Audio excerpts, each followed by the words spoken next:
हफ्ते में आप सभी का स्वागत है। मैं हूं स्वाति रायना। शो में हम आपको बताएंगे आज बाजार का कैसा रहा कारोबार, साथ ही अगले हफ्ते के लिए आप क्या बनाए स्ट्रैटेजी, और ये तैयारी आपकी कराने के लिए हमारे साथ शो में शामिल हो चुके हैं जी बिजनेस के मैनेजिंग एडिटर अनिल सिंह भी। अनिल जी, बहुत स्वागत है आपका शो में। साथ ही खास मेहमान परिचय करा दे ट्रेड स्विफ्ट ब्रोकिंग के संदीप जैन। संदीप जी, आपका भी बहुत स्वागत है शो में। और पूरी रिसर्च टीम है हमारे साथ। कुशल से हम जानेंगे बाजार का कैसा रहा हाल, और साथ ही आईटी शेयर क्यों रहे फोकस में। पिडिलाइट में तेजी की वजह हमें बताएंगे देवांशी आशर। फुटसी रीबैलेंसिंग के बदलाव लागू हो गए हैं। आशीष से हम जानेंगे इन बदलावों का क्या असर देखने को मिलेगा, और आज और कल बाजार की नजर किन ट्रिगर्स पर रहेगी बताएंगे हमें मानसी दवे। सबसे पहले नजर डाल लेते हैं आज के बाजार के कारोबार पर। कारोबारी हफ्ते का आखिरी दिन आज था। बाजार चढ़कर बंद भी हुए। बाजार में पिछले 6 सत्रों से तेजी का सिलसिला लगातार जारी है। अमेरिकी बाजार में दरअसल तेजी का असर घरेलू बाजार पर भी साफ नजर आ रहा है। सेंसेक्स 70 अंक चढ़कर 47,000 के करीब पहुंचकर बंद हुए। निफ्टी ने भी 13,750 के पार बंद होने में कामयाबी हासिल की है। वहीं एफआईआईज और डीआईएस का डेटा क्या कहता है, उस पर भी एक नजर डाल लेते हैं। एफआईआईज यानी विदेशी संस्थागत निवेशकों ने कैश मार्केट में करीब 2,721 करोड़ रुपए की खरीदारी की। वहीं डीआईआईज यानी घरेलू संस्थागत निवेशकों ने 2,425 करोड़ रुपए की बिकवाली की।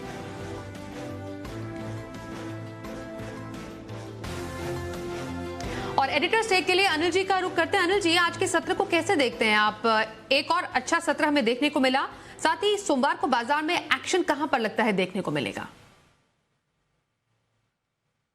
लगातार 4 दिनों तक रिकॉर्ड बनाने के बाद भारतीय बाजारों में आज उतार चढ़ाव के बीच सीमित दायरे में कारोबार दिखा, लेकिन बंद होते होते निचले स्तरों से शानदार रिकवरी और एक बार फिर से बाजार नए रिकॉर्ड पर बंद होने में कामयाब रहे। जी हां, शुरुआत सुस्ती के साथ हुई, उसके बाद अच्छी खासी करेक्शन, और उस करेक्शन के बाद शानदार रिकवरी स्क्रीन पर। और आमतौर पर जो इस पूरे हफ्ते आपने देखा है, दिन के दौरान एक करेक्शन और करेक्शन के बाद निचले स्तरों से रिकवरी आखिरी 1-1.5 घंटे में आती दिखी।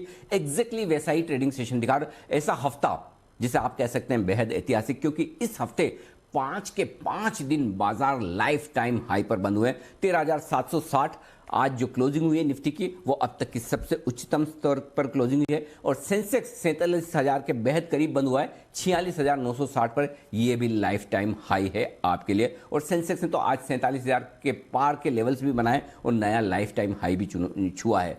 बैंक निफ्टी जरूर हल्की सी कमजोरी के साथ बंद हुआ है। 130-32 अंकों की कमजोरी वहां पर रही। थोड़ी प्रॉफिट बुकिंग। लगातार दूसरे दिन बैंक निफ्टी हल्का सा दबाव में रहा, लेकिन यहां पर भी एकदम सीमित दायरे में कारोबार होता हुआ दिखा। आखिरी मिनटों में रिलायंस में बेहतरीन रिकवरी और दिन भर आईटी शेयरों से सहारा, ये आज की हाईलाइट रही, जिसके दम पर बाजार अच्छी मजबूती के साथ बंद होने में कामयाब रहे। चौतरफा खरीदारी का माहौल बना हुआ है। सेक्टोरल चर्निंग चल रही है। थोड़ी बहुत प्रॉफिट बुकिंग कैश मार्केट के स्टॉक्स में होती हुई दिखी, लेकिन फुटसी की रीबैलेंसिंग के वजह से आने वाले पैसे ने बाजार में फिर से जोश भरा। टेक्निकली बाजार मजबूत है। एफआईज की तरफ से खरीदारी हो रही है। ग्लोबल मार्केट्स बहुत तेजी में नहीं है तो खराब भी नहीं है, स्टेबल है। ये तीनों फैक्टर हैं जो बाजारों में जोश भरे हुए हैं। और अब उम्मीद है वैक्सीन को लेकर जल्दी से कुछ और ऐलान होने की, साथ ही अमेरिका में राहत पैकेज आने की। तो इन 2 खबरों की उम्मीद के बीच में भारतीय बाजारों ने पूरा हफ्ता शानदार प्रदर्शन किया और नए रिकॉर्ड बनाए 5 के 5 दिन। बिल्कुल अनिल जी, तो आज के बाजार पर ये तो आपकी राय थी। अब सोमवार कहां पर नजर रहनी चाहिए? निफ्टी बैंक निफ्टी के क्या अहम लेवल्स रहेंगे, इस पर भी आपसे बातचीत रखेंगे जारी। उससे पहले सेक्टर स्पेसिफिक एक्शन समझ लेते हैं। हमारे सहयोगी कुशल गुप्ता का रुख करते हैं। कुशल, आज के इस सत्र में कहां पर सबसे ज्यादा खबरों के दम पर एक्शन था?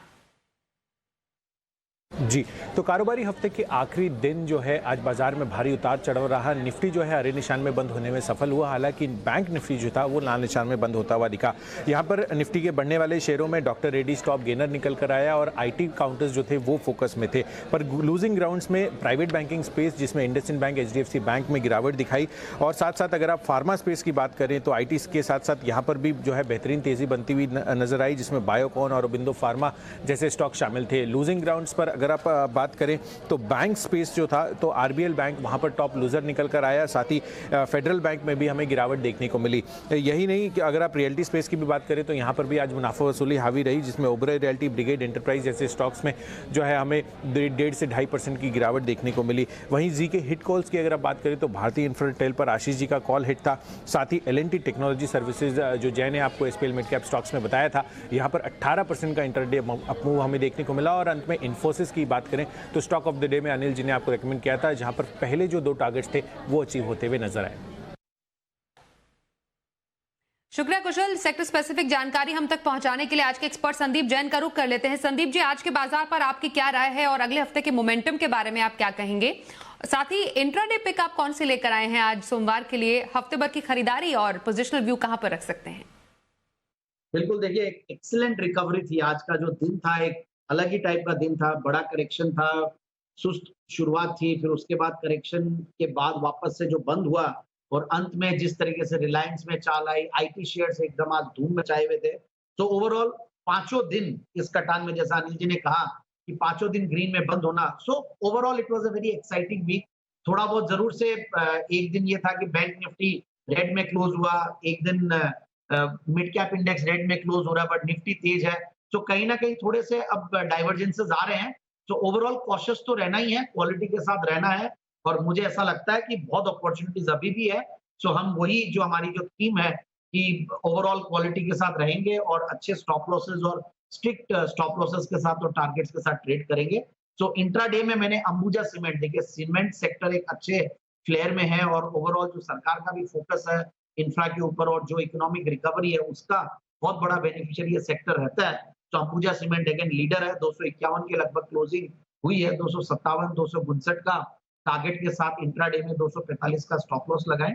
और ये था एफएनओ का स्टॉक। और जो कैश मार्केट का इंट्राडे पिक है वो है फॉसेको इंडिया लिमिटेड। ये भी एक फैंटास्टिक कंपनी है इंडस्ट्रियल्स में, और ओवरऑल मैंने ये स्टॉक इसलिए रेकमेंड किया कि रिकवरी के थीम में ये भी बहुत अच्छा करेगा और बहुत अच्छा टेक्निकल कंसोलिडेशन भी अच्छे लेवल्स पे है, risk reward ratio is again very good. तो 1230 का स्टॉप लॉस लगाए, 1290 1320 का टारगेट। और पोजिशनल पिक के तौर पे पेपर स्टॉक्स अगेन अच्छा रिकवर करेंगे। और सबसे इंपॉर्टेंट है कि जब मार्केट इतने ऊपर होते हैं तो ढूंढने वही स्टॉक्स है जो कंसोलिडेट किए हुए हैं, अपने 200 डेमास के आसपास है, सारे एवरेजेस के, और बहुत ज्यादा चाल नहीं दिए हुए हो। तो वेस्ट कोस्ट पेपर मैंने इसी शो में पहले भी इंट्राडे पिक के तौर पे भी रेकमेंड किया और आज मैंने पोजिशनल पिक के तौर पे रेकमेंड किया हूँ। 181 के लगभग भाव है, 205 210 के टारगेट के लिए और 172 का स्टॉप लॉस है। तो इंट्राडे पिक अंबुजा सीमेंट और साथ ही फोसेको इंडिया में करने की सलाह, एक दिन की खरीदारी और हफ्ते भर की खरीदारी वेस्ट कोस्ट पेपर में करने की सलाह दे रहे हैं हमारे आज के एक्सपर्ट संदीप जैन की। संदीप जी से बातचीत जारी रहेगी।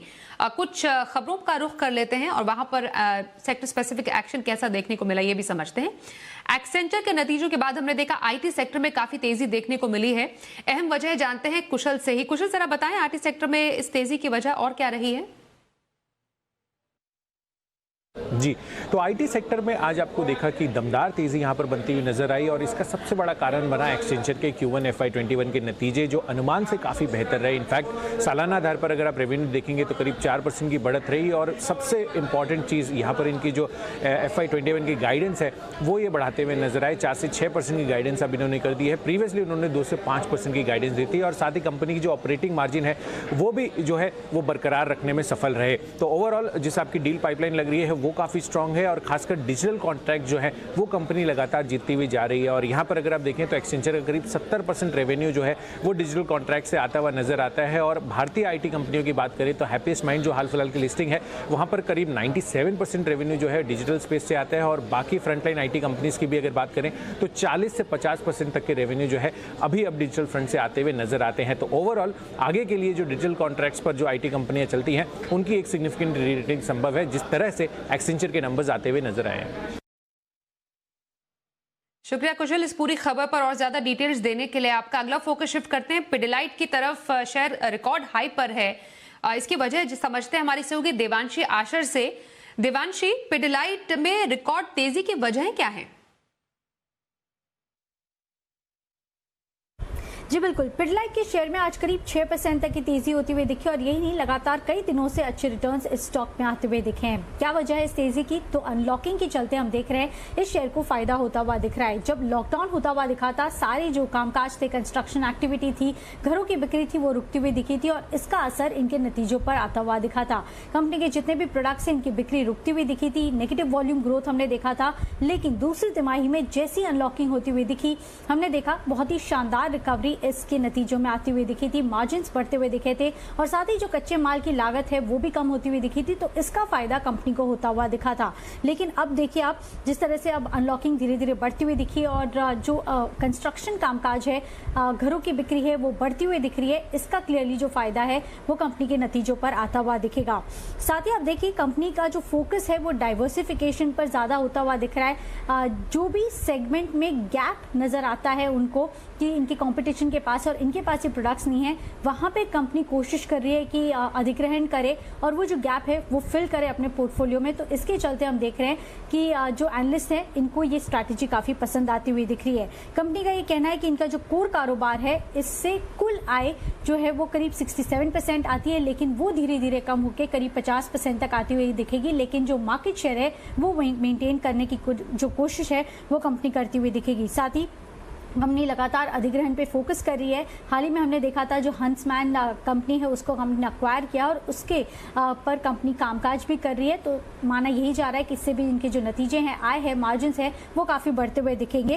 साथ ही कंपनी का ये भी कहना है कि आर्ट्स एंड क्राफ्ट कारोबार में भी अगर कोई कंपनी उनको अच्छी लगती है तो यहाँ पे भी अधिग्रहण का फोकस है। कैश रिच कंपनी है, करीब 5,000 करोड़ से ज्यादा का कैश है कंपनी के पास, इसका भी फायदा मिलता हुआ दिखेगा। और साथ ही ग्रामीण क्षेत्र में जो डिस्ट्रीब्यूशन है इस पर कंपनी अब लगातार कामकाज करती हुई दिख रही है और इसके अलावा जो नए प्रोडक्ट लॉन्चेस हैं उस पर भी कंपनी कामकाज करती हुई दिख रही है। तो ये सारी स्ट्रैटेजी है जिसके चलते हम देख रहे हैं धीरे धीरे पिडिलाइट में अच्छे गेन्स आते हुए दिख रहे हैं। रिस्क क्या बनता हुआ दिख रहा है इन लेवल से, आप देखिए कच्चे माल की जो लागत है वो धीरे धीरे बढ़ती हुई दिख रही है, इसका जो इम्पैक्ट है वो इनके मार्जिन्स पर आता हुआ दिख सकता है। और साथ ही अगर इकोनॉमिक एक्टिविटी में दोबारा कोई स्लो डाउन आता है तो इसका डायरेक्टली असर इनके नतीजों पर पड़ता हुआ दिखेगा। लेकिन दूसरी तिमाही में आप देखिए हमने देखा था करीब 8% तक की कंज्यूमर वॉल्यूम ग्रोथ कंपनी ने बताई है, जो आगे चल के और भी ज्यादा बढ़ने का ही अनुमान लगाया जा रहा है। और पिछले अगर आप देखें इस साल में जनवरी से लेकर अब तक तो करीब 25% तक के रिटर्न्स इस स्टॉक ने दे दिए हैं। तो ओवरऑल एनालिस्ट भी काफी बुलिश होते हुए दिख रहे हैं, अनलॉकिंग के चलते इसको लगातार फायदा होता हुआ दिखेगा।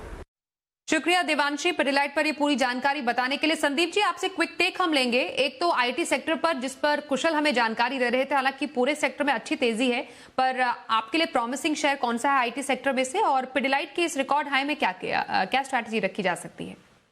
देखिए आईटी सेक्टर में तो मैंने इतने सारे स्टॉक्स रेकमेंड किए और जैन साहब के जेम सीरीज में मैंने आज सुबह भी एक्सचेंजिंग सॉल्यूशंस दिया था जो कि करीब 10% के लगभग बंद हुआ। बाकी TCS, Infosys, Tech Mahindra, HCL Tech, ये सब तो आगे पीछे रेकमेंड करते आई है। आज तो इन्फोसिस भी अनिल जी ने रेकमेंड किया था, वहां पे भी बहुत अच्छी चाल थी।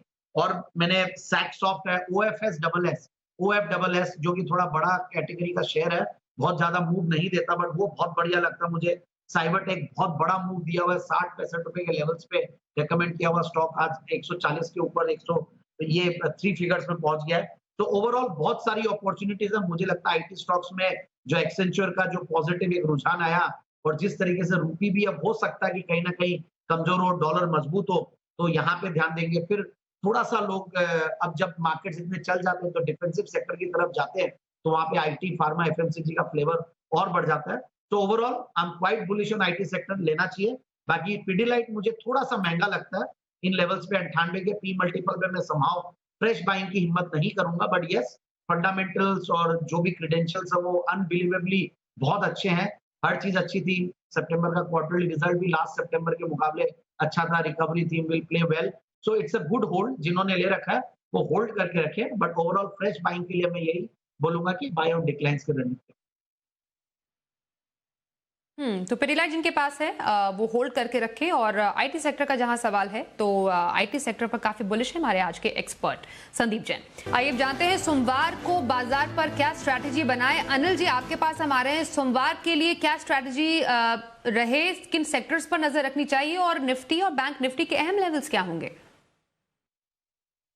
जहां तक अगले हफ्ते का सवाल है, डेफिनेटली संकेत तो ग्लोबल मार्केट से ही आते हुए दिखेंगे। और भारतीय बाजारों के बंद होने के वक्त डाउ फ्यूचर्स एकदम शांत सपाट बिल्कुल 2-5 पॉइंट ऊपर या नीचे की तरफ ट्रेड करते हुए दिख रहे हैं। यानी कि अमेरिका में कैसा सेशन होगा इसका अंदाजा बिल्कुल भी नहीं। उसके बाद डाउ फ्यूचर्स सोमवार सुबह कैसा प्रदर्शन करेंगे वो तो आपके लिए ओपनिंग ट्रिगर्स होंगे ही, लेकिन उसके बाद भारतीय बाजार अपने दम पर ट्रेड करेंगे जो कि काफी मजबूत दिख रहे हैं। एफआईज की लगातार खरीदारी है और तकनीकी तौर पर बाजार मजबूत हैं ही, और ग्लोबल मार्केट से भी सपोर्ट आता हुआ दिख रहा है। आज जो कुछ हल्की कमजोरी और करेक्शन हुआ उसके पीछे थोड़े से ओवरबोट बाजार थे।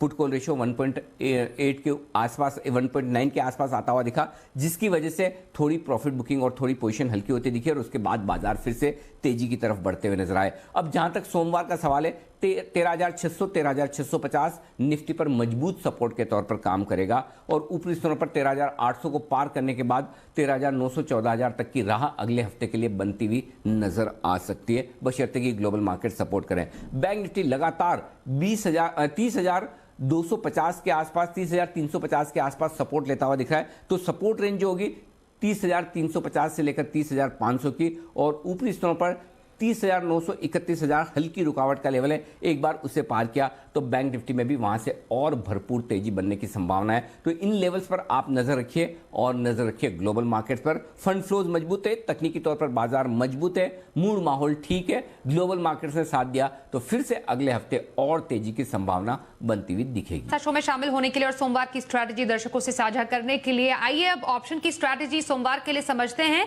हमारे साथ कोटक सिक्योरिटीज के श्रीकांत चौहान हैं। श्रीकांत जी, बहुत स्वागत है आपका शो में। कहां पर स्ट्रैटेजी बनाने की सलाह देंगे आप ऑप्शन में?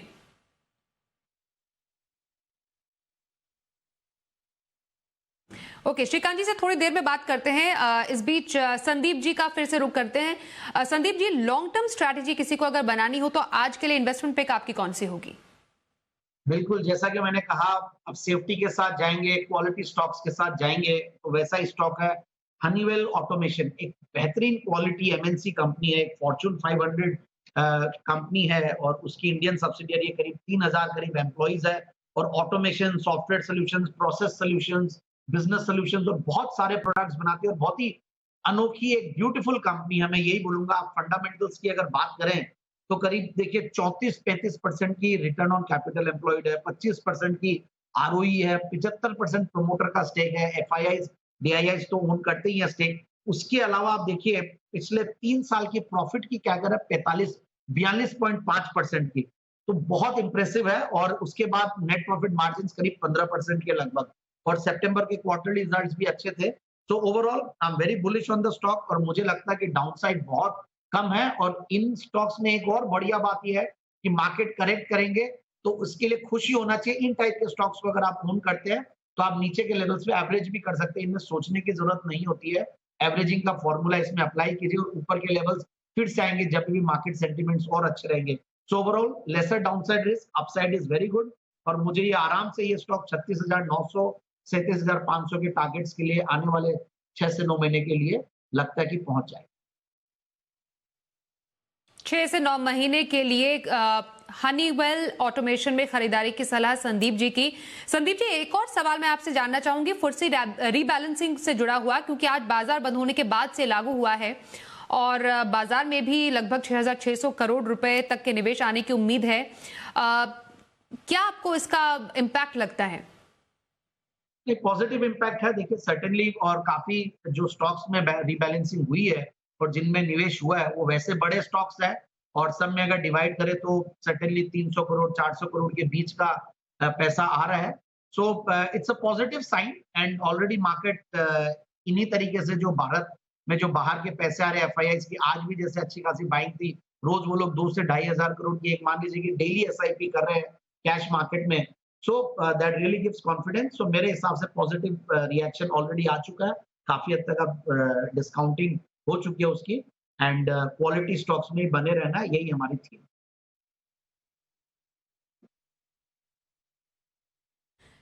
जी बिल्कुल। चलिए अब श्रीकांत जी का जो सोमवार के लिए ऑप्शन स्ट्रैटेजी थी वो रिलायंस इंडस्ट्रीज पर है। 2,000 रुपए की कॉल, 50 रुपए पर खरीदने की उनकी सलाह है श्रीकांत जी की और स्टॉप लॉस जो है वो 35 पर लगाने की उन्होंने एडवाइस दी है। इसी के साथ संदीप जी, बहुत शुक्रिया आप हमारे साथ शो में आज शामिल हुए। साथ ही हमारे तमाम सहयोगियों का भी बहुत शुक्रिया, आपने हम तक एक्सक्लूसिव खबर और रिसर्च पहुंचाई। आज के लिए शो में बस इतना ही।